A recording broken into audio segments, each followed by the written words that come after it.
ఈ ఊళ్ళో పరిస్థితి చాలా మంచిగుంది. నేను 2006లో వార్డ్ మెంబర్‌గా గెలిచినాను.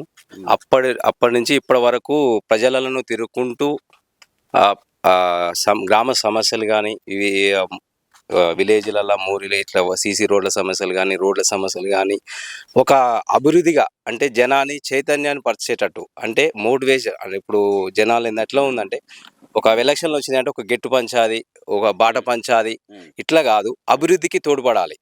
అంటే ఈ విలేజ్‌లలో సమస్యలేమున్నాయి?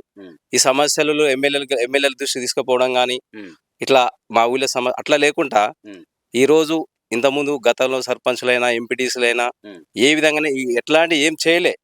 మొన్న బై ఎలక్షన్‌లు వచ్చినా గూడా కనీసం ఎన్ని లక్షలు ఇస్తారు? 5 లక్షలు ఇస్తారా? 10 లక్షలు ఇస్తారా? 20 లక్షలు ఇస్తారా? అన్నా గానీ మా ఊళ్ళో గీ రోడుంది.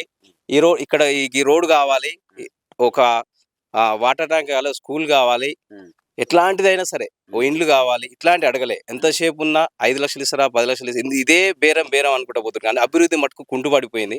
కానీ ఈరోజు నేను ప్రజలలో ఉంటూ ఒక భూమి సమస్యలు ఉన్నా గూడా ఉన్నది ఉన్నట్టు మాట్లాడటం అట్లాంటివి చేసుకుంటూ ప్రజలలో తిరిగితే ఈరోజు నేను పోటీ చేస్తున్నాను. మా గౌరవనీయులైన రాజగోపాల్ రెడ్డి గారు నాకు మద్దతు ఇవ్వడం జరిగింది.